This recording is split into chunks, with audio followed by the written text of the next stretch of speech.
All right, folks, I want to welcome my guest. It's Levi Machovec, author of The Sasquatch Paradox. Welcome to the show, Levi. Thanks for having me. I'm excited to come on.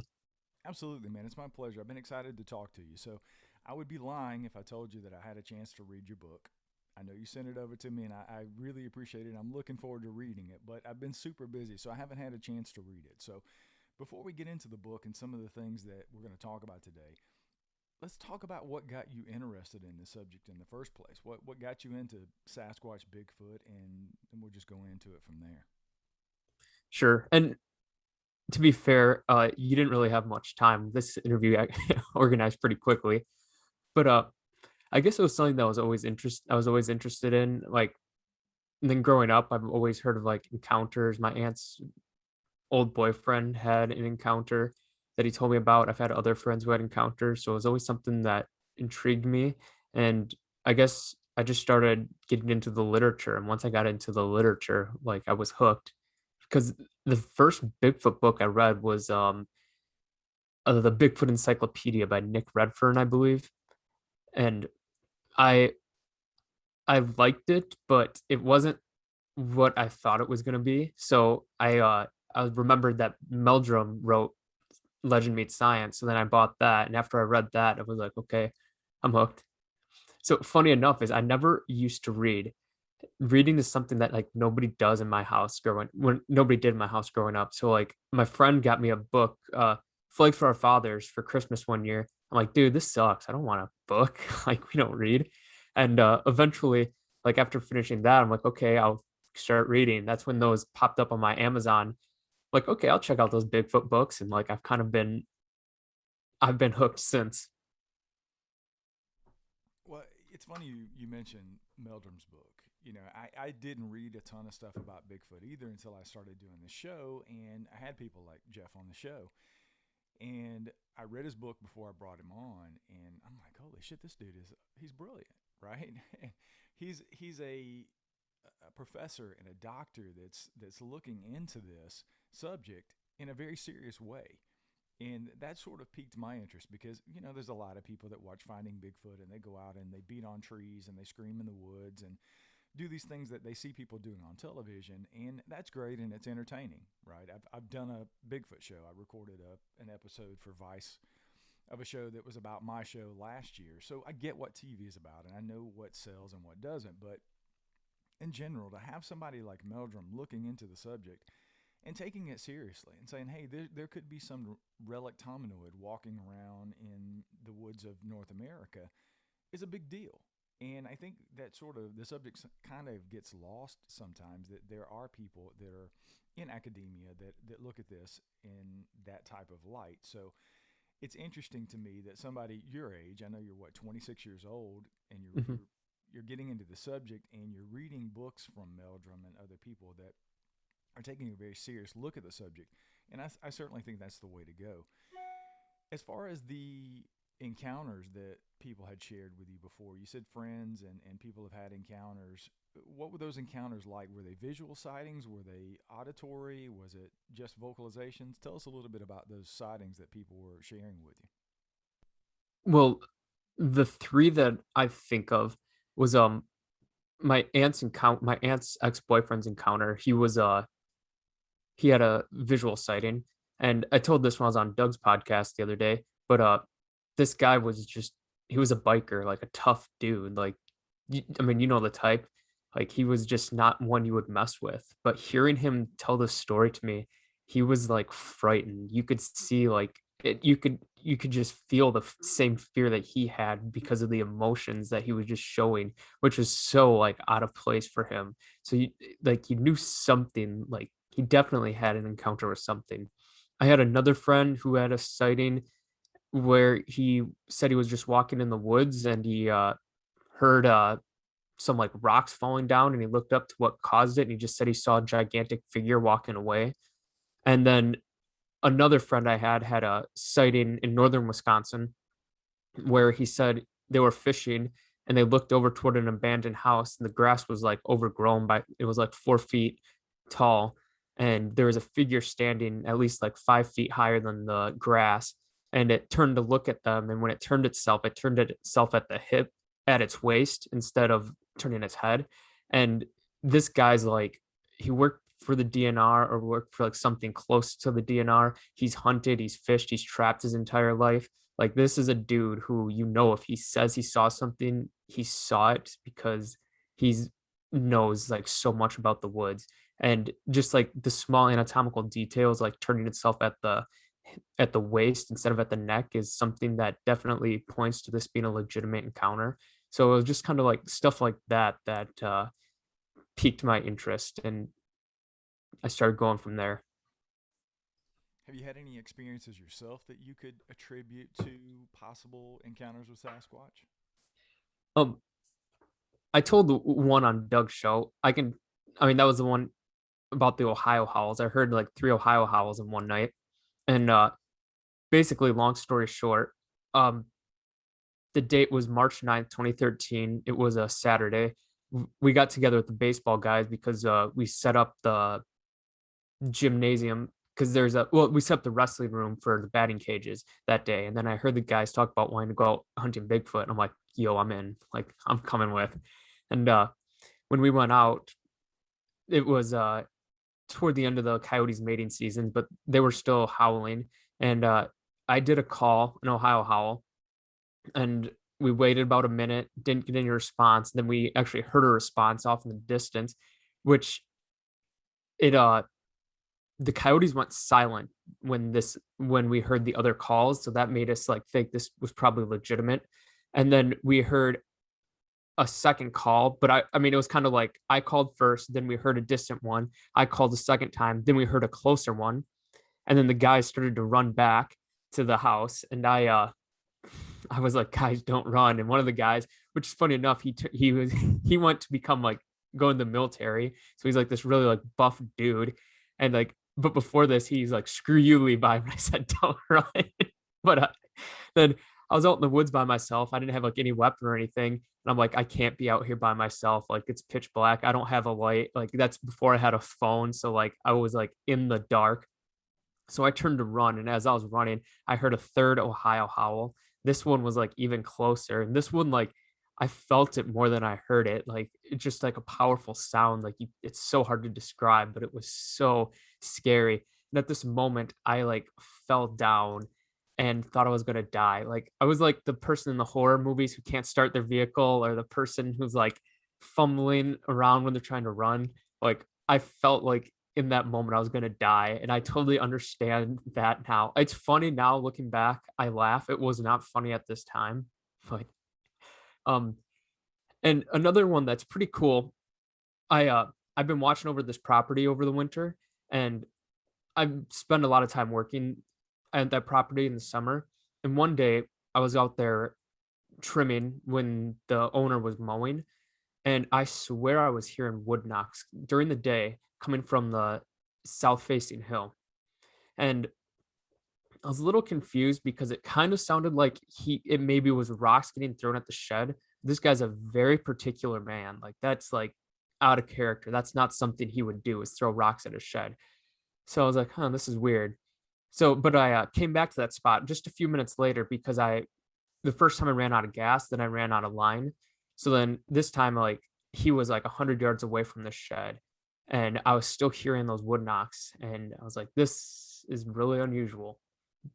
But fast forward to the end of February when I started going to shed hunting, and on the opposites, on the north facing slope, which is maybe about 500 yards away, like not that far away from where I was hearing those wood knocks, is I found a bunch of tree arches, just fresh ones, because I was up in that area in like October and they weren't there, and there were just a bunch of trees that were like bent into an arch in this one area. It was pretty unique. Didn't find anything else, but that was definitely something that piqued my interest.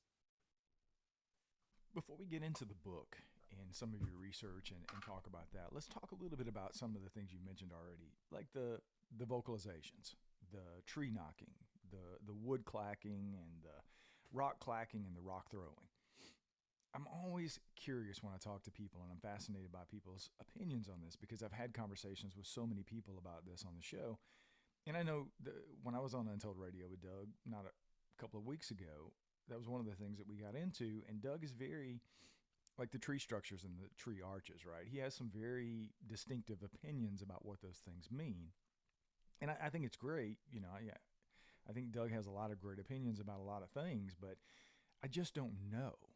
It's there's different types that people say. I know Doug has opinions about the types and how far they are from water. That's one of the questions he asked me when I was on the show.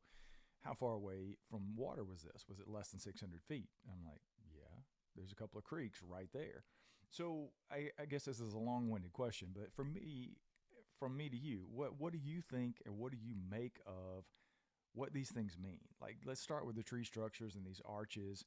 Do you have an opinion about what those mean? And then maybe the wood knocking and what the rock clacking and things like that. Do you have opinions on that as well?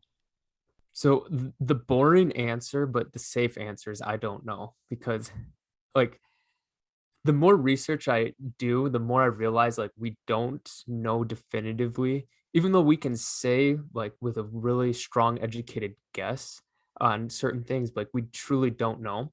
Even though like a lot of the things like you were saying with Doug, like I agree with a lot of the things that he's saying, but I don't have like 100% confirmation because it's impossible to have that confirmation without specimen. So I kind of look towards the apes, the other apes, like the great apes, like chimpanzees, gorillas, and the behavior that's exhibited by said by a Sasquatch is like the same with that. So I don't even think like that's a stretch of the imagination at all to say like Sasquatch does the same thing. Like other apes build structures to live in. Other apes like communicate with like rock clapping or like knocking on wood.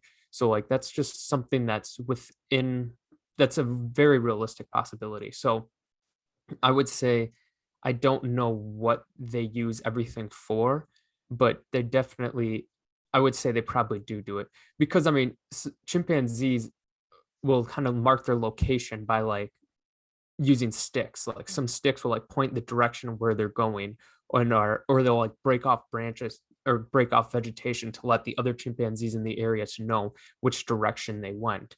So I don't know if it's something like that or like a territorial marker, or if there's just different things for different purposes. Like let's say a tree arch is a territorial marker, but like a tree structure is something that's used for like hiding, getting out of the weather, or to stalk prey. Like I don't know. I think like we can make a pretty good guess that there's something along those lines being done, but we don't know for certain. That's a perfect answer. That was a very political answer. I like that. But Yeah. it is speculation, right? I mean, anything that we really talk about outside of some of the evidence that we can go back and forth and debate, and I'm sure we'll probably get into that at some point today.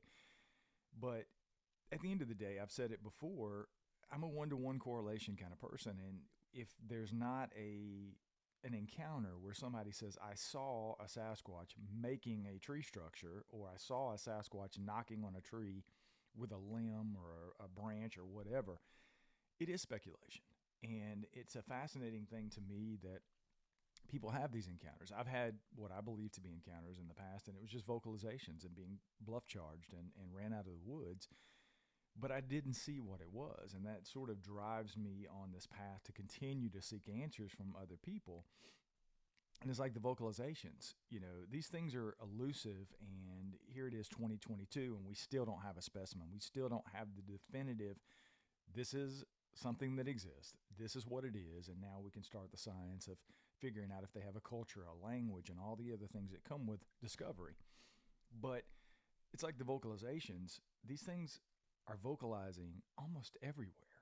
I just got off a couple of interviews with people in the UK that claim that they have similar things over there, like Sasquatch, Bigfoot. And they hear these vocalizations. People are recording them in BC, Canada. They're in the Pacific Northwest, here in North Carolina, where I am.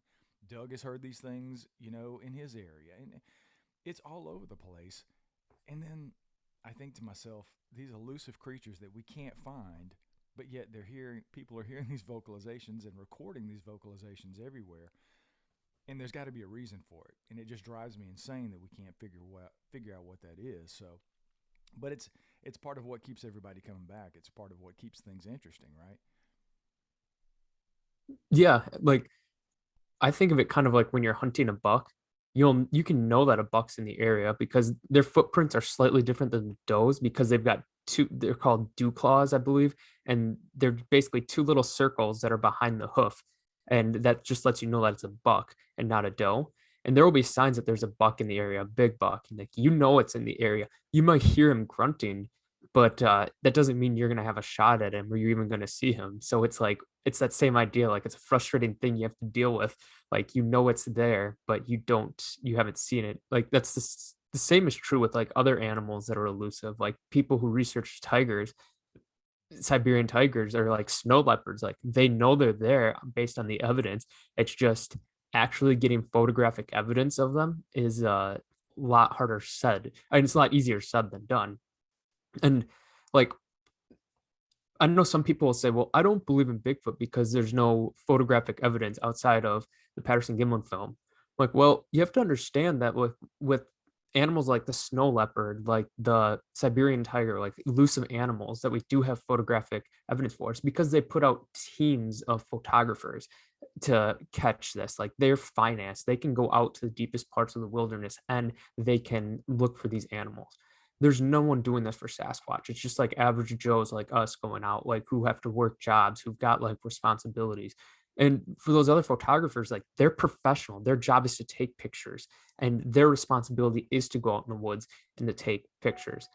And nature documentaries are very deceiving because there are so many times where I didn't realize this when I was younger, where I thought everything was real, but you can look and be like, oh, that was 100% stage shot because that just shows like the leopard, it shows the deer separately, and then it just shows the leopard eating. It doesn't actually show the kill because they stage the shot. And because they spend their time like taking photographs, they've got multiple people on the team and they get hundreds, if not thousands of hours of like video, and they can comb through and delete all the bad stuff. So they make it look like it's easier than what it actually is. With Bigfoot, there's so little that we can't delete any of the stuff because we need all the data possible because we just don't have that plethora that like a team of photographers would have. Yeah, it's like the people, I have my opinions on things like finding Bigfoot, right? I think it did a lot to bring the subject into the forefront and into houses that it normally wouldn't have reached in. And Bigfoot and Sasquatch, whether it's a joke or not to these people, became sort of a household thing that people can talk about openly. So I think shows like Finding Bigfoot did a great thing. Monster Quest did a great job in doing the same thing way before Finding Bigfoot, right?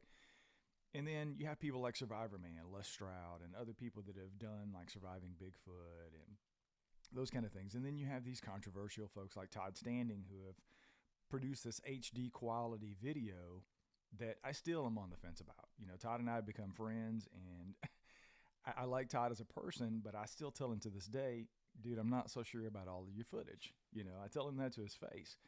And so we Thank you. agree to disagree, right? So you have all this evidence, like you said, and none of it can really be deleted, whether it's fake or whether it's not. It's part of the phenomenon itself, and you have to look at both sides, and you have to look at everything available.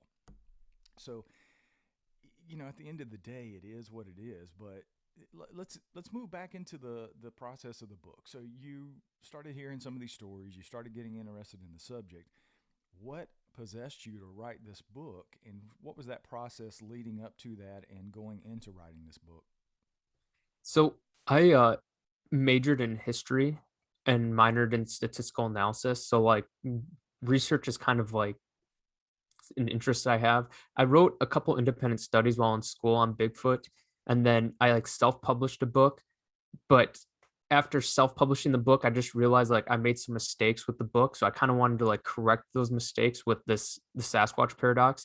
And I mean, I read Gareth Patterson's book, the one on the Utang in South Africa, and then I read John Bindernagel's book on the discovery of the Sasquatch. So I wanted to incorporate those ideas. But I was running into I could out argue like my friends. I'd try not to talk to random people about the subject because I've like the more research I do, the more confident I am in my that I'm correct, and the less I have to like prove it to other people. Like I'm happy enough knowing that I'm right. I will happily discuss it with somebody, but I'm not gonna like force the topic on somebody like I would when I was younger. But no matter how much I would out argue my friends, they would be like, yeah, but we haven't found a body. Like, why don't we have a body? Like, why haven't we found one yet? And so I guess there's a lot of stories, there's a lot of books that focus on the existence of Sasquatch, like why it's real. My book, like it's like the first half of that is focusing on why it's real, but the second half is like why we haven't found one. Because for me anyway, it's obvious because I've been doing research for so long, but to like the layman, it's not so obvious. Because in the more you read into this, the more you look into this, the more you realize like the scientific community does not take this subject seriously and they don't listen at all. And I consider myself just an average dude. Like I'm an average dude with no scientific training. I go out in the woods, and if I'm like representative of the average amateur researcher, then I know we're in trouble.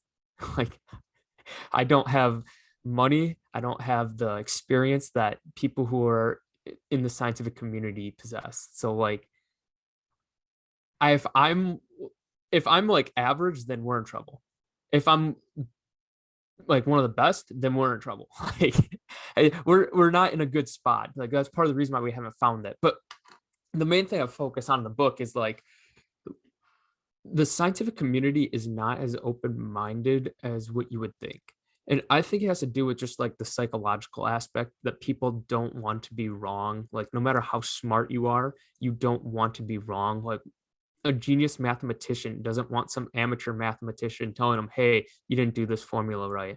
Or like the same is true with like a genius in the field of science isn't going to want to hear from some average Joe like me that there's an ape in the woods. So I do contribute part of that to why people scientists don't take it seriously, but at the same time, um, they're the ones who claim to be open-minded. They're the ones whose job is to investigate this kind of stuff. So the Sasquatch paradox is basically just the idea that the so-called quote unquote open-minded community is closing their mind to the subject when there's like significant evidence. And I'm sure you're the same way, but I didn't realize how much evidence there was for Bigfoot until I got into the literature. Like no TV show like truly gets into it like the literature does. As great as the TV shows can be with this subject, the true meat and bones is found in Europe in the books.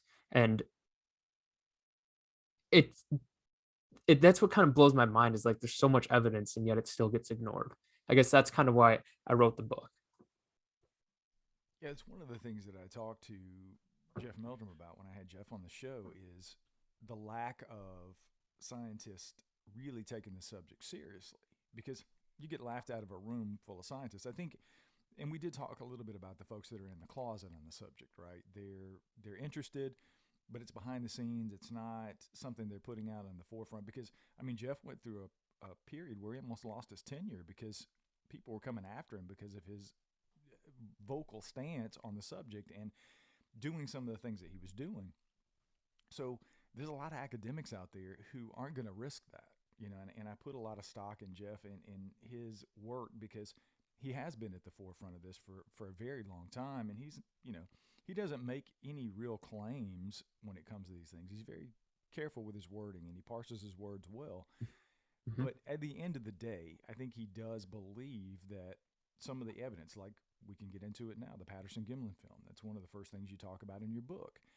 The Patterson Gimlin film, to me, is one of the greatest pieces of the puzzle that I've ever seen in this subject. So it's either a Sasquatch or it's Bob Hieronymus in a suit. There's really no in between for me on the Patterson Gimlin film. And I've debated people and I've went back and forth myself, you know, probably 5 days out of 7, I'm saying, I look at it, that's a real creature. I've got a picture of Patty right over my head now on this video. So most of the time, 5 days out of 7, I'm thinking that's a real creature. And then there's those couple of days a week where I'm like, oh shit, is any of this real? So where are you on the Patterson Gimlin film? Give us a. That was one of the first things, like I said, you mentioned in the book. Why was it so important to you to go there as far as the evidence, and what do you think about that evidence as it's presented?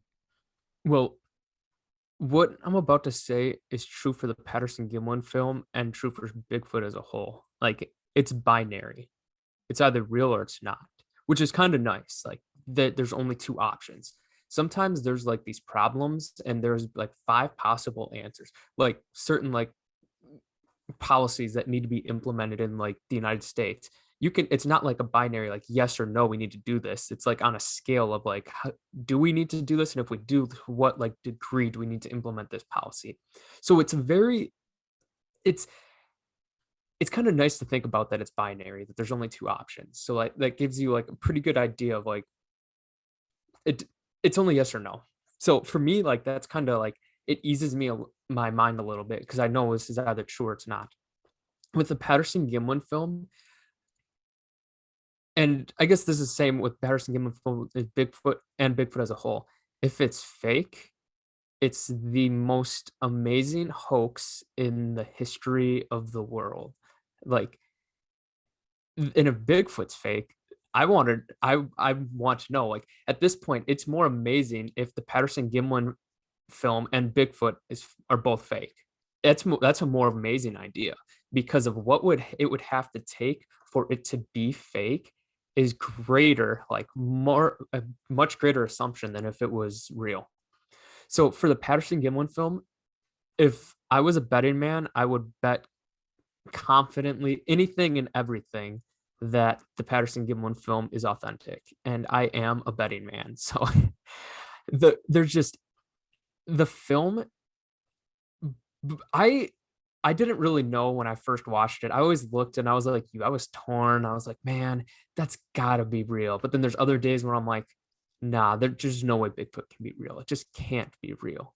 And like I acknowledge, like, yes, I believe that Bigfoot's 100% real. And but I also acknowledge that it is a stretch. Like it is a big thing to argue. So it's I used to think like, why don't more people believe me? And I'm like, now I realize it's like, yeah, it is a pretty big pretty big stretch of the imagination. So I understand more. Now, that was a totally long answer that did not get to what you asked. So I'll get into it now. There's just some certain things in the Patterson Gimlin film that would defy common sense. Like first off, the location is not where you would hoax. I've never been there before, but I guess it's an extremely difficult part of the wilderness to get to. Roger Patterson wrote a book on Bigfoot the year before the Patterson Gimlin film. And in that book, he details five locations where hairy giants are seen most. Five of those locations are five locations are around his house. And there's one location kind of near the Patterson Gimlin film site. So that doesn't make any sense why you would drive 8 hours south and then also go into the woods to hoax something. Because if you're going to hoax it, you want to make it as easy as possible. When Jurassic Park was filmed, they say it's in Central America, but they actually filmed it in Hawaii because it's easier for them to film in Hawaii. Just like it's easier to film in Los Angeles or wherever they film movies. I believe most of them are in Los Angeles, and say that it's another location than it is to actually go to that location. You make your filming as easy as possible. The location definitely defies what you'd expect. Something else that really intrigued me was that the camera was rented on May 15th or 17th, it's one of that year, but it was only a 2-day rental. And that doesn't make much sense because if you're planning on hoaxing that, then you are clearly going to practice your craft because as I'll get into in a little bit, like the Patterson Gimlin film is greater than any ape suit made, like significantly greater. It's like the difference between like LeBron James as a basketball player and me, who only scored 1 point in 2 years of middle school. Like that's how great of a difference it is between Patty and like the other ape suits we see. So if you do make a suit that great, you would need to practice like significantly.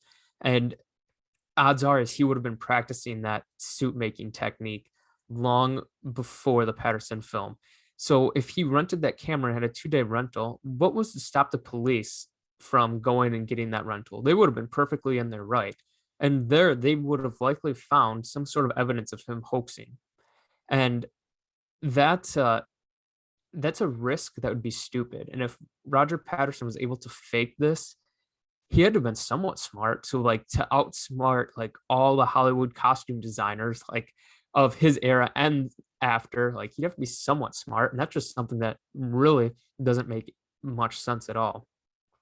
No, you'll hear some people claim that he bought a ape suit and made like some adjustments to the suit and then they wore it.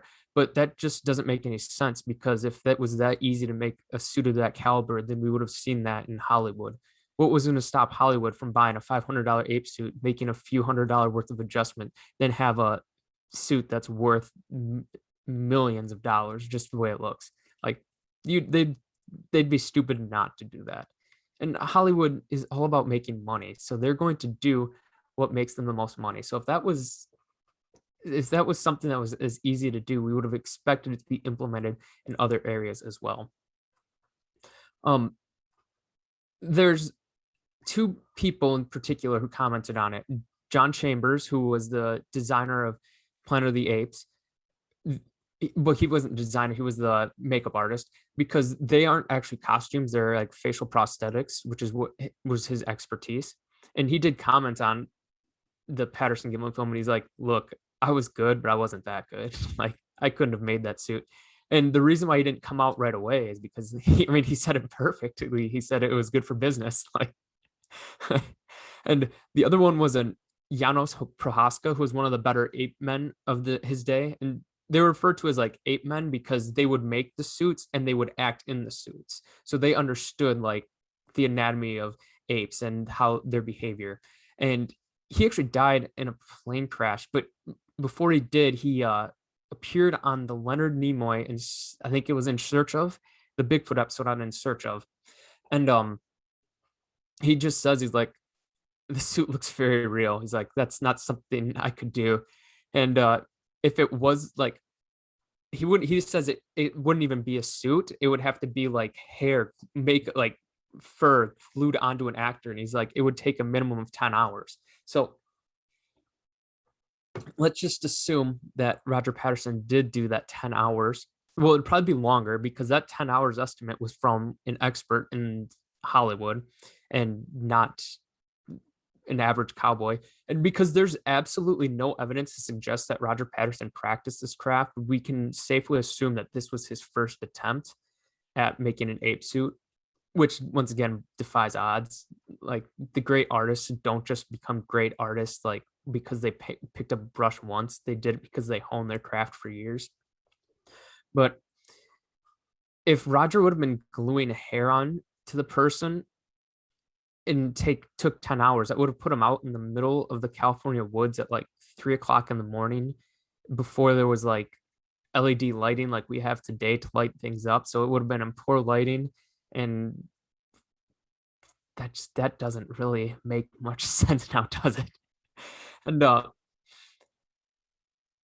think it's safe to assume that we can actually eliminate the glue getting haired on, the hair getting glued onto a person, because as you can tell from Patty, the hair is relatively short. Like when we see in ape suits in most movies, the hair is long because they use the hair to cover up any imperfections. So that's definitely a point in Patty's favor, is that the short hair would be an extreme risk by any costume maker because they would be risking exposure of any seams or anything that would give away the ape suit. Now, King Kong in 1976 has somewhat short hair, but King Kong was made out of bear pelts, and those are expensive and hard to get. And I just don't. Roger Patterson, I mean, he didn't like leave his family anything when he died. So I think it's another safe assumption to say that he couldn't afford bear pelts. And once again, it would go to bear pelts look so great. If it was so easy to make bear pelts look great, then we would have seen Hollywood do that. But they still couldn't do what we have with Patty. Now, I just want to point out that I've only gotten into like the basics of the Patterson Gimlin film. I haven't gotten any depth like the anatomical features in this at all.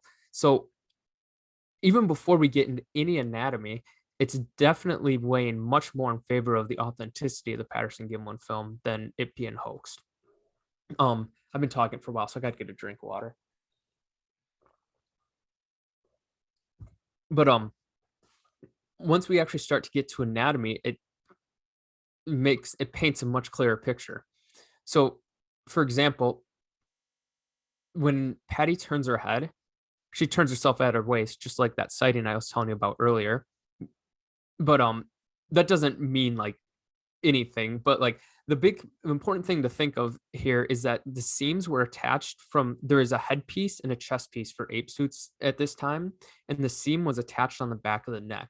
So you'll notice in movies with ape suits, the ones I'm thinking of are King Kong in 1976 and 2001: A Space Odyssey with the Dawn of Man scene. In both of those movies, they like refuse to show the back of the neck. And if they do show it, it's from a distance without any head turning because they don't want to expose the seam.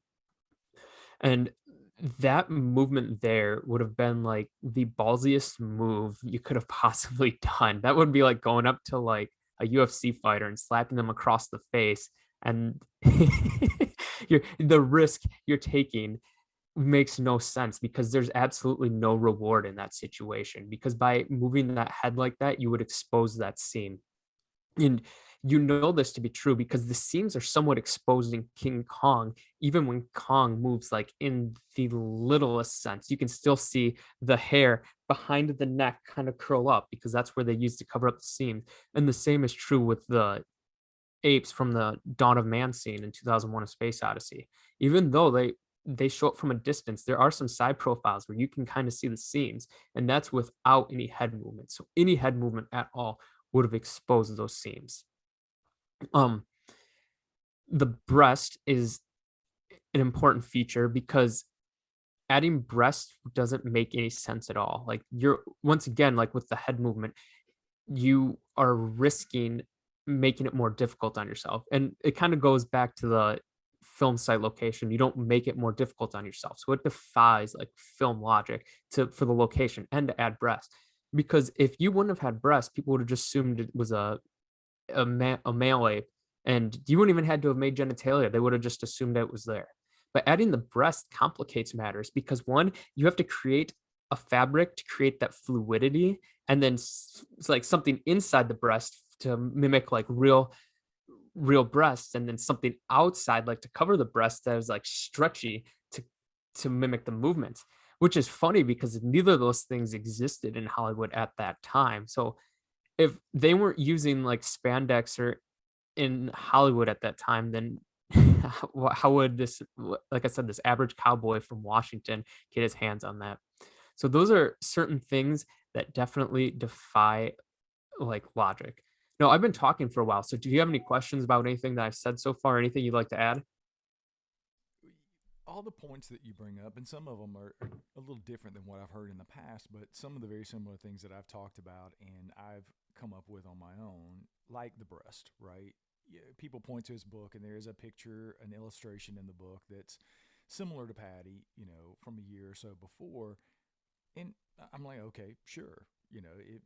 If you're going to fake something, you'd probably sketch it out and draw it first and sort of make yourself a model. But one of the things that's really stuck out to me over the years is there's actually a costume maker, or was a costume maker at the time here in North Carolina, where I'm at now, that claimed that he sold Patterson this suit. I can't think of his name. Otherwise, I would have brought him up when I talked about him. Right. And I was sitting here while you were talking trying to figure out his name. I've got a book behind me somewhere that Greg Lyon's book about the greatest hoax of the century or whatever, when he broke down the Patterson Gimlin film. But this guy never produced the Patty suit. I mean, that would have ended everything. This conversation wouldn't even be happening right now if he had came out at the time, or 10 years later, or 15 years later, any time before he died, and said, hey, here's the suit. And this is how we made it. And everybody would have said, okay, that's the end of the story. But he never did that. He always said he made it, and that he always produced other suits that were similar to it or exact replicas of it, but nobody ever saw it. So that's, if nothing else, that's one of the things that has stuck in my craw all these years. And I said, if this guy's claiming he made the suit, where's the receipt where Patterson paid for it, and where's the other suit that looks just like it? And I've never seen either one of those things. I'd like to add on top of this as well. When people make for like obviously CGI has grown leaps and bounds since Jurassic Park first hit. And whenever they make a CGI monster, because I love monster movies, they always draw it first. They get a visual of it and then they make it. So I think it's safe to assume that if Roger was going to hoax this, he would have drawn it first. And it's important because most of the Bigfoots he draws in his book are male. So why would he go with female? That's one thing that definitely doesn't make sense. But something that you should look into is on that one female drawing that you're talking about. Look at her feet. She's just got enlarged human feet. But when you see the frame of Patty standing on her left foot with her right foot pointed toward the camera, that foot is not a human foot. Like that's the flat foot, what we'd expect in an ape. There's other frames that Bill Munn's isolated that you can see a mid-tarsal break. It's small, but you can see it. And something I forgot who it was. It was either Dr. Meldrum or Grover Krantz who said that the ankle would need to be shifted forward in the Sasquatch foot to be able to support like the walking motion. And we can see that in Patty, that her ankle shifted forward because there's an elongated heel, which you can kind of see in that frame. That's not the foot that Roger drew. So it it defies logic why he would have this drawing and then go away from it when the actual like quote unquote Patty suit is anatomically correct, like what we would expect to see. So that's just like a really small detail, but I feel like that's definitely like a strong indicator of like the authenticity because he clearly didn't know much about ape anatomy because he just drew a human's foot on this when a human's walking the human's foot is meant for like human walking style. It wouldn't work for the bigger gait, the heavier weight of the Sasquatch. Well, what do you think about some of the more recent stuff? I mean, the Patterson Gimlin film was in '67, right? And there's been plenty of photos and plenty of videos that have come out since then, and a lot of it's laughable. You know, I see a ton of stuff. You know, we have a fans group for the show, and people post things over there all the time, and it's some of it's really laughable, and some of it's intriguing, right? But you have people like Todd Standing who have come out with these HD quality videos, and some other people have produced stuff in the past as well. What do you think, and where do you go as far as the comparison between the authenticity of the Patterson Gimlin film and say something like Todd Standing? I know I'm putting you on the spot, but just what's your opinion on that? Um, so I'm going to answer that kind of indirectly at first, but I will get to it. But if I know right now, if I had HD footage or a photograph of Sasquatch, I would keep it close to the vest. I would not show you. I would not show my friends. I would show maybe like maybe Dr. Meldrum message him and be like, "Yo, I found this. Like, I don't want it out there. I just wanted to show you. I don't want that attached to my name." Like Roger Patterson's life was destroyed because of this, which I just want to circle back to that quick. If he did have a secret ape suit making technique and he could have easily made a ton of money for his family before he died. Like once again, that wouldn't have been very smart to take that with the grave to him. If he did have that, why didn't he sell this to Hollywood and make money and set his family up? But from what I've talked to, I hear that there are fantastic photos of Sasquatch out there. Like I've heard of I won't name them, but there's a researcher who has a photo, and I've had a friend who saw it. I know that sounds like kind of like a big fish story, like oh, the big one that got away. But they were messaged by someone. They said, "Look, I don't want you to show anybody this picture, but I just wanted to show you this because this was just an old lady who got it on trail camera who was afraid of the ridicule." So I argue, even though this is an assumption, that there are photos out there, people are just afraid to put them out there. And I can't say I blame anybody because I know I would do that same thing. As for the photos, I think there are some really interesting photos. Actually, I should rephrase that because everything in the Sasquatch community is interesting. I try not to say interesting because like everything here is. But so the two that I always look, I guess three. the Jacobs photos, which I know some people think they're a bear. I just don't think that like limb ratio, especially the leg, like the length of the leg and how it like connects to the torso. I don't think that is a bear. But then the Stacy Brown thermal, that's pretty legitimate. Like looking at like the size and like Cliff's recreation when they went there for finding Bigfoot. And then the Mayaka ape photos. The more I look into those, the more believe that they're legitimately like an unknown ape. Now, I'm going to focus more on those because it kind of like strengthens my argument that people don't want it to be they don't want to be attached to Sasquatch, because that wasn't like some person. I guess that was before social media, but that wasn't some person trying to get attention. That was an old lady who just sent a message to the local police and said, "Hey, is somebody missing an orangutan?" Because that's what it looked like, is an orangutan. But as you can see, it's standing next. I forgot what the bush is, but the immature bush that's standing next to is like 4 to 5 feet tall, and the ape is taller than that, and most orangutans grow like at the most like 5 feet tall. But this thing is still hunched over a little bit in the second photo, and it's still standing above that. So it's like the woman estimated it to be around 6.5 to 7 feet tall, which would totally like destroy the record for like highest tallest orangutan that we know. And the odds that there's an orangutan living in Florida, I would say probably aren't very good because it is a non-native habitat. And yeah, some species can survive in non-native habitats, but to assume that can grow larger than any known orangutan in a non-native habitat is that's a too big of a stretch of the imagination. And if we're assuming that it got there, which I mean, the orangutan would have gotten there because it was attached to humans somehow.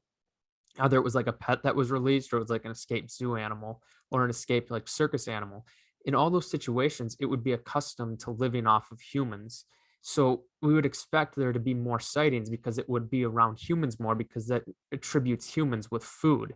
So the fact that there's only that one sighting there shows that it's probably not an orangutan. And like the size just totally dwarfs anything.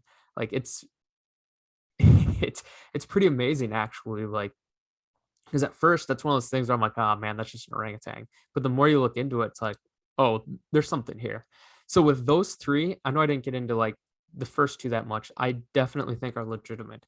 I have a rule for myself, and that's whenever I see a photo or video on the internet, I assume it's fake. It's just my assumption because there's so many people putting fake stuff out there that I assume it's fake until I'm proven wrong. There's other videos as well. There's like the Mississippi footage, which is like some guy in like a swamp who zoomed in onto like a figure. That's a really intriguing video. Like there is nothing in that video that screams hoax to me. For Todd Standing's videos, I think they are fake because of the face. They, those apes have fur on their face, and I don't know of a single Sasquatch encounter that details that fur on the face. Like that is one of the most consistent things with Sasquatch sightings, is that they've got a hairless face. Sometimes they have like the orangutan like mustache, but they're still their eyes, around their eyes, their forehead don't have hair on them. That's not what we see in Todd Stanton's video. You see fur all over the face. And to me, that screams hoax. I also have a friend who's in the Bigfoot community who said they talked to somebody who knew Todd. So, this is once again a rumor, but like they said the guy said that it was a hoax, that he talked to, like he investigated it. Obviously, that's not that strong for you guys. I consider it strong because like I know the source. So like don't let that sway your opinion, but that's just from what I've talked to. Um, it's one of those things that you talked about on finding Bigfoot. Like there's some good that it did, but there's also some bad that it did as well. Like it got people's interest peaked, which is great, but at the same time, it also like created hoaxes. Like there's way more hoaxes now because of that, and there's so many people who want to get on the show because of hoax. They would hoax stuff. So yeah, there's a lot of hoax stuff out there. I assume it's all fake until it's not proven, until I think differently. But I would say that there's more out there than what people are willing to put out. And kind of like as an answer to an analogy to that, whenever like we were hunting and we got a picture of a big buck, we wouldn't show people. But if we showed people, that would risk people coming onto our properties to poach those bucks. We've had bucks poached off the properties before. So, and we don't want people knowing that those things are there. Like, it's none of their business. And that's, I mean, that's a bit of a hunting thing. And like, that's part of hunting culture, but still like that same idea kind of applies. Like one, if there's if you have put like a picture of Bigfoot on the internet, you risk people coming onto your property and looking for that thing because Bigfoot researchers, I mean, some of them are weird. I mean, I'm one of the weird ones, don't get me wrong. Like I understand that. Some of them are like would go onto your property like trespass to if they think there's evidence there. So like, yeah, I guess I like I guess what I'm saying is I understand why there's not more like good footage is just because people are afraid to put it out there. I agree, man. I've talked to so many people that some have been on the show, some have not been on the show. And it's the same thing. There's a lot of people out there sitting on evidence, like you said, that have these amazing photos that are on trail cams and video and pictures or whatever the case may be. And we'll never see it because these people don't want the fame. They don't want to be attached to it. They don't want to be called a hoaxer. You know, I had somebody on Rob this past show on Friday. Rob from British Columbia. He's a citizen from the UK now, in British Columbia, Canada, and he said the same thing. You know, he had a couple of photos of what he believed to be a footprint that he found while he was out hiking, and he went in a couple of Bigfoot groups and posted this, and the vitriol was instantaneous. You know, the first word that was typed on just about every comment was fake. Good try, dude. Keep smoking the good stuff. And I'm like, Rob, if you listen to that interview, he is a genuinely honest family man who's a professional. He's a physiotherapist, and his wife's a nurse. Like, he has no reason to fake anything related to Bigfoot. And he just simply took a picture and said, hey, what do you guys think of this? And the bullshit he got was instantaneous and it was vitriolic, right? So imagine if that would have been an HD quality or a high quality photo of what he believed to be a Sasquatch.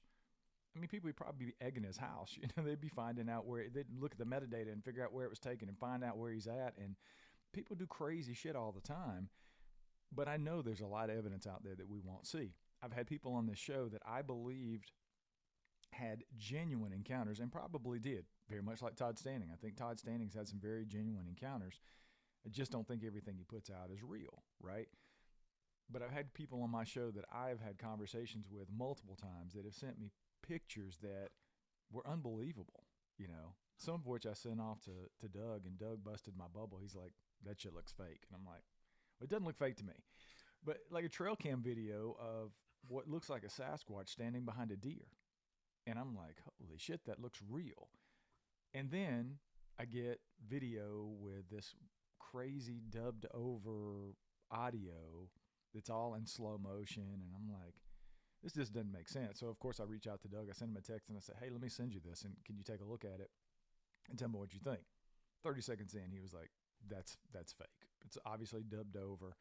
You know, they did the slow motion. They couldn't figure out how to not do the slow motion with the dubbing. So I just don't understand why people have to fake things, especially if you've had a genuine encounter. But I think what happens, and I've listened to the audio a couple of times on my interview with Todd Standing, and one of the things Todd said on the show was he was talking to somebody, and this guy made the comment that it appears to me if you faked this footage, you had good intentions, and you basically, paraphrasing here, did it with the intention of furthering the discovery of the species.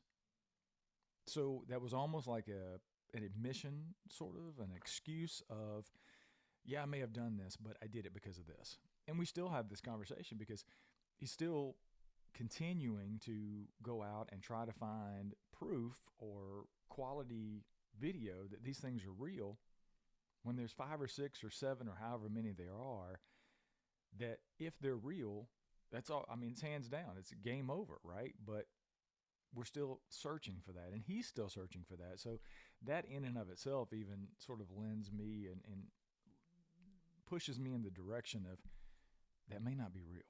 Because if it is real, then you mic dropped, dude. Like, that's the best thing you could ever come up with.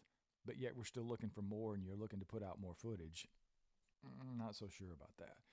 But that was a long-winded way to say I agree with you. There's a lot of stuff out there that we'll never see because people are just not going to bring it forward and deal with the crap that comes with it. Well,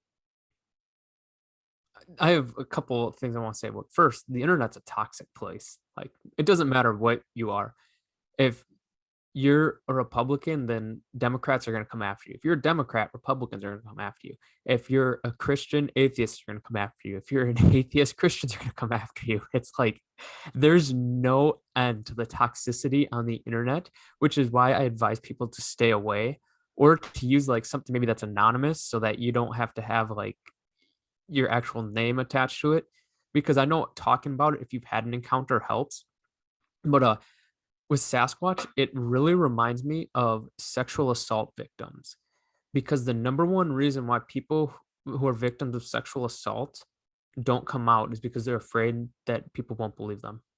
And I think the same is true with Sasquatch. I'm not saying like they're the same thing because sexual assault's like horrible, but they're definitely both like traumatic experiences that can impact a person. And in both situations, there's people who need help to talk about their encounter, but then there's other people who are hoaxing or lying about what happened to them so that they can get attention. So there are some strong parallels there, which is I don't really have any like analysis to give, just like the idea that this happens in other communities as well. So maybe that's like maybe that can help us out to remember that it's not just Bigfoot that this is happening to. And look, some people you're just not going to convince, no matter what. There's people who believe that the earth is flat. There's people who think the moon landing was fake. There's people who think that Avril Lavigne died in 2003 and was replaced by her body double. Like, so there's going to always be somebody with a wild opinion because in most situations they like the attention they get from having those wild opinions. So something that I try to remember and why I don't like really argue with people that often is because as I know that not everybody's going to listen. So everybody cares more about what they think. And that in the end, it's really no point because you don't really gain that much from arguing with people on the internet.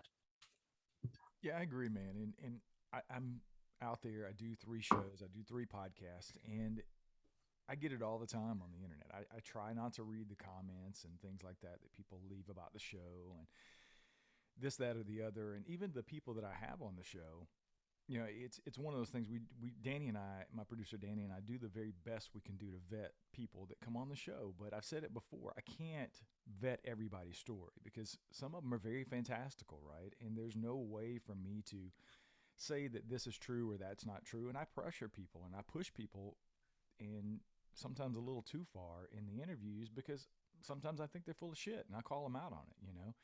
Or at the very least, I say, I'm skeptical about this situation, and here's why. And people that are listening to the show are going to have the same opinion I'm having. So I'm going to ask the question because I'm the only one with the microphone, right? So I have to be the one to ask the question. And then, some people have good answers and some people don't because I know there have been people that have bullshitted me that have been on the show.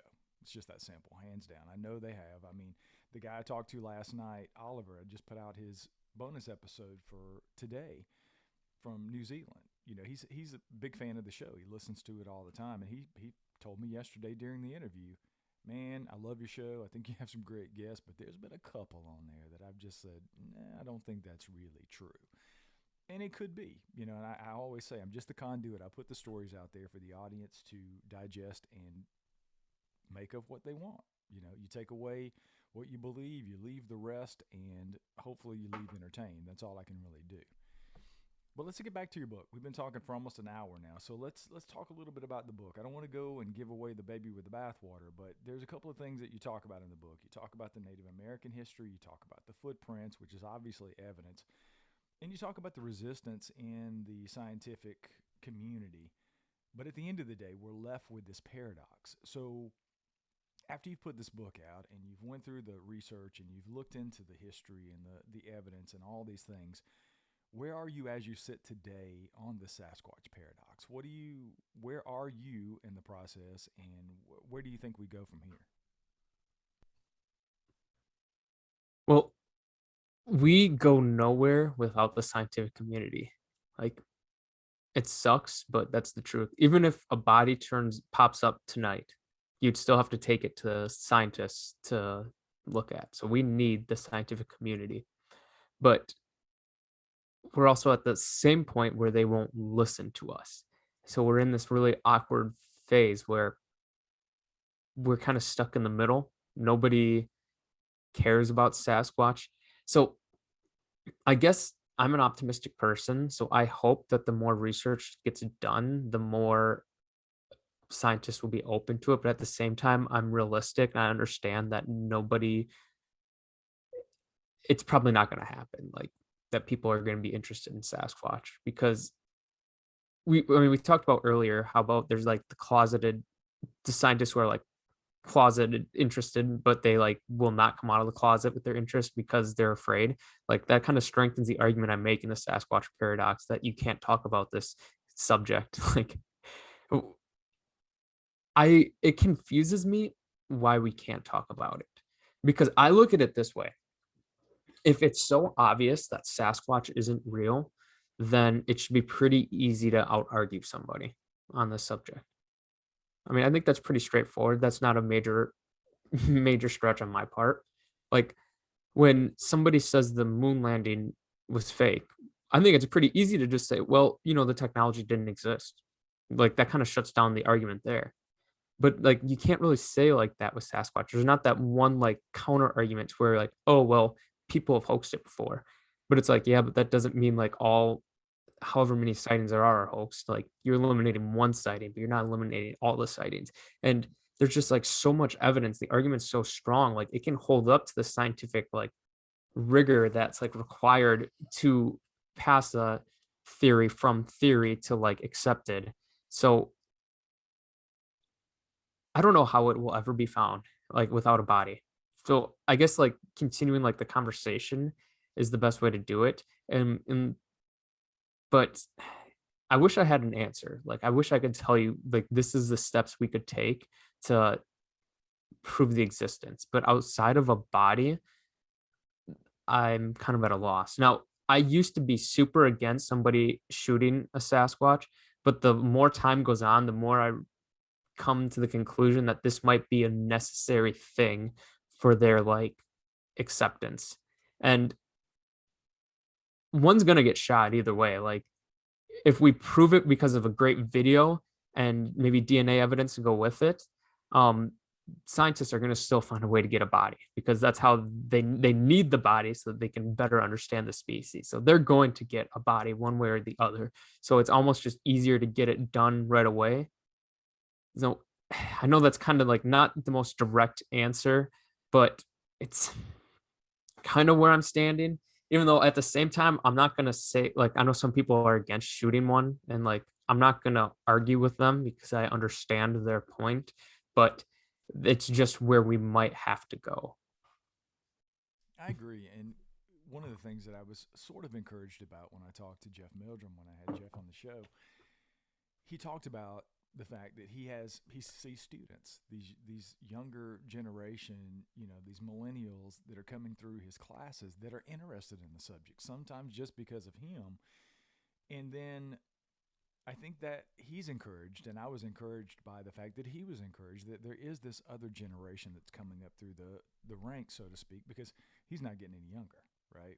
John Bennernagel's gone, Grover Krantz is gone. 3 out of the 4 horsemen of Sasquatch are gone. And Peter Burns is in his upper 90s, isn't he? Like, he's Exactly. up there. Yeah, exactly. So we're losing all of this history and all of these fantastic people that have taken this scientific approach to the subject. But yet, I am encouraged by the fact that he's seeing this interest, and hopefully, they'll have the strength to stand up and say, no, I'm going to stand up for the subject, and I believe that it needs to be looked at in a scientific way and taken seriously. So I hope that that happens. And, who knows what's going to happen tomorrow or 5 years from now or 10 years from now. But I'm with you. I think it's got to be a body, and I've always said I'm not necessarily a proponent of going out. I'm certainly not going to go out in the woods hunting one of these things and try to take it down. But I think somebody's going to have to do that. I just don't know of any other way it's going to happen. I think if we're going to find one naturally that it passed away naturally, it would have already happened.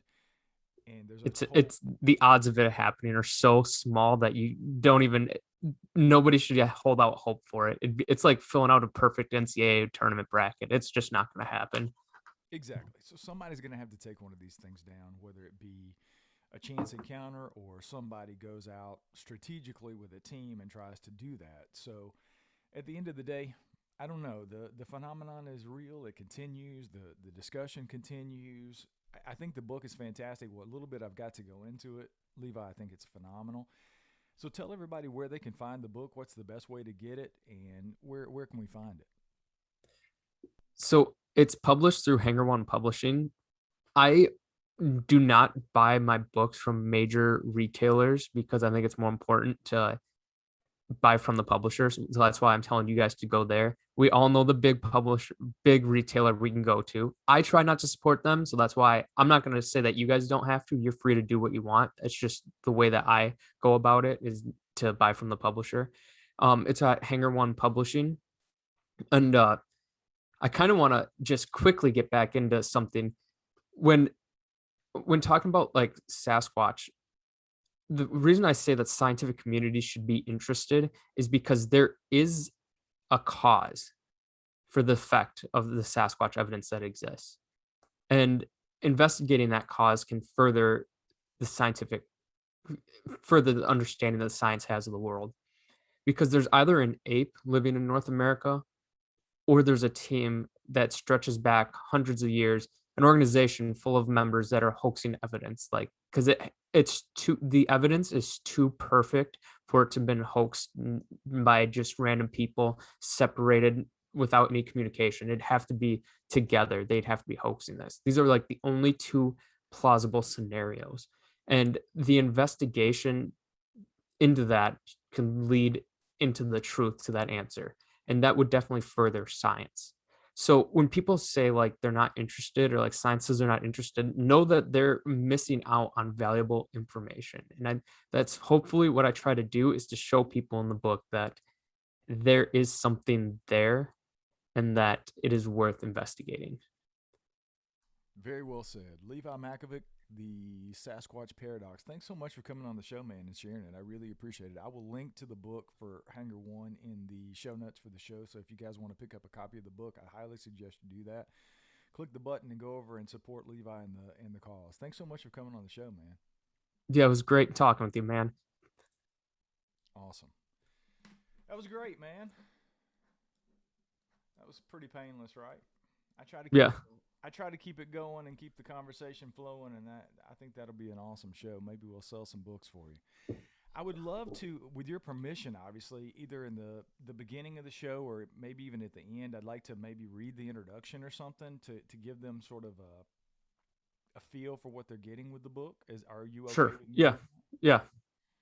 Yeah, I think that would. I read through it this morning before I got on here. I had to produce a show before I hopped on with you, but what little bit I read through, I think the author's notes and the just the introduction of the book would sort of capture them and let them know what they're getting. So I think I'd like to do that maybe in the beginning of the books or the beginning of the episode when I edit it together. So Yeah, dude, that's no problem. awesome. I got a good Bigfoot story for you. I don't like to talk about my encounters, but because I'm trying to get into law school, but this is a pretty awesome encounter that I had. It was October 2nd of this last year. Are you familiar with Wisconsin at all? No, not really. Okay. So Madison is the capital. That's where like the Badgers play, if you're a sports fan. But this location is maybe like an hour to an hour and a half away from Madison, like northwest. But I was walking into the state forest with a friend who was actually on Finding Bigfoot. Did you watch a lot of Finding Bigfoot? I did in the past, yes. Okay, he was on the 99th episode, I think. It was the one where they went to Iowa in the Six Rivers National Forest. I don't know if that rings a bell. He was the guy who was having like things thrown at his car when he was sleeping. He's part of the BFRO. His name's Eric. His daughter was on there. But I was up at the Black River State Forest with him, and we were walking into this area. We neither of us had been to this spot. We are just like on a whim, like, hey, let's go out there. Like, I've got some free time. You've got some free time. Like, let's do this. So we started walking on this trail. And as soon as we were walking on this trail, like we noticed that it was like completely like windless. So there was no like noise from like the trees at all. But the birds and the frogs were really loud on this trail, which was weird because it was starting to get into fall. And once we got from the maintenance trail to the main trail, the birds and the frogs went like silent, and like a hair stood up on the back of our necks. We're like, okay, well, something's out here with us. Like, we know something's here. And we've never been there before, so we marked off the trail where we were. And when we stopped to talk about which direction we go in, because there was like you could go north or you could go south into two different branches. One was like an easier branch, one was a harder branch. But when we stopped, we noticed from our north and to our south, about 30 yards away, it sounded like stuff was crashing through the trees, like something light, but it'd be like once from our north, once from our south, and would alternate like that about 30 yards away. And like we said, it was eerie because we knew something was in the area, and both of us try to remain like skeptical. We don't want to be like, oh, that's Bigfoot. We're like, something to keep an eye on. So we started walking north, and this trail is an incredibly difficult trail to walk. Even during the day, it's rated like an extremely difficult trail. So you can imagine at night what it's like. So we're walking up and down like these steep hills. And when we walked about like 100 yards away from where we were, and as I said, there was no wind at all to be knocking anything in the trees, that whatever was falling through the trees followed us. It was no longer falling back at that original spot at the beginning of the trail. It was still about 30 yards away from our north and our south. And we're like, okay, now we're definitely looking for signs, see if we can hear anything. And it was silent. Like, we couldn't hear like anything other than this. There was no animal noise at all. So as we walked about a mile north, and this was happening the entire time as we were walking. Like, these things were falling, and we knew something. We knew like something was off, even though it stopped for a while. We did like a little wood knock to try to see if maybe we could get it active again, and we had four things thrown at us consecutively from both directions. And we walked just a little bit more past that and then sat down on a bench that they had, because this was a steep trail and we weren't going to go much farther. And I happened to pan through my therm in a direction where I heard something crashing through the trees, and I looked, and through this therm I saw this white little object hit the tree, hit the branch, and then fall to the ground. And I was like, Eric, come here. I've got to show you this. He's like, what? It's like, you won't believe what just happened.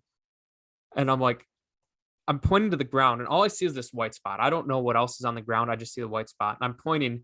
I'm like, shine your light right here. What is this thing? And he shines his light, and there's 10 acorns on the ground, but only one of them is glowing white. So that means it's giving off a heat signature. And I'm like, all right, Eric, I want to test this. So I pick up one of the cold nuts. I held it in my hand for 5 seconds, and I dropped it. It was giving off that exact same heat signature. And we didn't, looking back now, I should have collected that nut. That's something that was stupid on my part, but we were both pretty shook at this point. So we walked back to the trail, and then we walked south a little bit from where we marked the trail, and we heard a lot more of this stuff going on. We actually heard something like coming down the hill toward us, but not like straight down, but whenever our back was turned toward it, we could hear it kind of like zigzagging down the hill. We heard a big thing thrown at us. Like, it was like a big branch or like a rock. Like, it was pretty big. That's when we got out of there. And the same spot where we felt like we weren't alone, and the birds went quiet. Like, as we walked out, the birds started making noise again, and like the frogs were making noise again. But later I went up to that same spot with my sister, and I showed her this trail. And when we were on the maintenance trail, I was kind of explaining the story to her, and she looked really skeptical. I'm like, oh no, don't worry. This is the maintenance trail. This isn't the main trail. we got to the main trail, and then I explained exactly what happened along the way. We were on this trail, she started laughing just randomly, and she's like, "There was no person out here with you that night," because the hills are so steep there, and I have a therm, so I panned, like, the hillside, and it was in fall, so, like, the vegetation was gone. I could see clearly on the hills, like, all around us, so there was, like, no way a person was with us that night, and that was, like, the craziest thing that probably ever happened to me that night. Yeah, man, I think it's so crazy these things throw stuff at people. And you hear that all the time. Rob, the guy I just did the show with on Friday, was talking about that. He had a couple of experiences with his family where he was out and these things were throwing rocks and he was getting pissed off because he thought it was a person. And he's asking these hunters and stuff up in BC, Canada, he's like, what would throw a rock at you? And he's like, they said a bear. And he's like, you're full of shit. Bears can't pick up rocks. You know, you got to have thumbs for that. Bears don't have thumbs. But it's crazy, man. The things that people experience, and it's stuff like that. Even outside of the sightings, you know, you have the vocalizations and the rock throwing and stuff like that. I think sometimes that anecdotal stuff is even more compelling because it goes to the people are having these experiences everywhere. Because I think most people that say they see these things all the time are full of shit. I just don't think it happens, you know. And I've had people on the show that talk about that. Yeah, I've seen them 10 times, or I can go out in the, I interact with them, you know, I give them food, and I'm not so sure about that. But the rock throwing and the acorns and stuff like that, like, how does that happen? You know, you're getting a heat signature off of a nut. I mean, Yeah, like I said, we were shook at that point, like, we were, like, I can almost imagine. in a state of shock. We didn't realize, like, the significance of that moment until, like, we talked, like, the next morning. We're like, "Did this, like, really happen to us?" And, like, mind you, I'm not a pussy, like, I've hunted my entire life. Like, I carry a gun with me while I'm in the woods. I felt so uncomfortable that night being in that spot, like, It's like you're not and supposed to obviously, be there, right? You yeah, just feel like you're not supposed to be there. Yeah. and we got the message when that big rock was thrown at us, like, "We need to leave, like, they don't want us here." And, like, don't get me wrong, like, sightings are important, but it's like you said, the when you don't have the sightings are it's almost equally important because, like, with other animals, we have encounters when we don't have a sighting. Like, with deer, you find, like, footprints, or, like, with tigers, if we're using an elusive animals, you find footprints, you find, like, carcass kills, you find of other evidence. Not all evidence of their existence is from a sighting. Yeah. Yeah, it's the same thing. Rob, the guy I was just talking about, you know, he reached out and he just wanted to talk. And I said, hey, you know, I told Danny to schedule him for an interview, and he comes on, and I start the interview basically like I did with you, and we go through this. We probably talk for an hour and 45 minutes, and at the end, I'm like closing out the interview, and he's like, wait. Is this going to be on the show? He's like, I didn't think any of this stuff was important enough to be on the show. And I'm like, dude, are you fucking kidding me? This is like the best shit I've heard in weeks, right?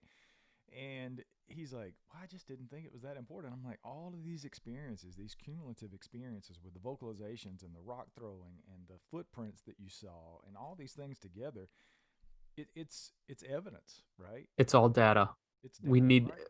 s as much data as possible. Yeah, and he was just convinced that nobody would be interested. And I'm like, people have already reached out. Like, great show, man. That was awesome. You know, he's clearly a believable dude. He's got an accent, so everybody thinks he's smarter than everybody automatically. So, you know, and it's great, you know, because people hear that and they know that they've had those similar experiences, and it is important to come forward and share because it's collective data that goes towards either proving or disproving what we're trying to prove or disprove. So I think it's great, man. Well, I don't know when I'll get this turned around. I've got a couple of shows maybe ahead of it. It may be out next week. I don't know. But I'll stay in touch with you and I'll shoot you or I'll have Danny shoot you an email and let you know when it's going to air so you can, if you promote it or Doug can maybe post it on his Facebook or whatever and have folks listen to it. It'd be great. Sure, thanks a lot, man. Absolutely, man. Well, stay in touch. It was good talking to you, and I'm sure I'll talk to you soon. I've got my phone number in the email, so feel free to save my number in your phone. Yeah, yeah, I'll do that, and I'll shoot you a text later on, and so you can have mine. So if you need anything, you can reach out to me directly. Perfect. Thanks for having me. Absolutely, man.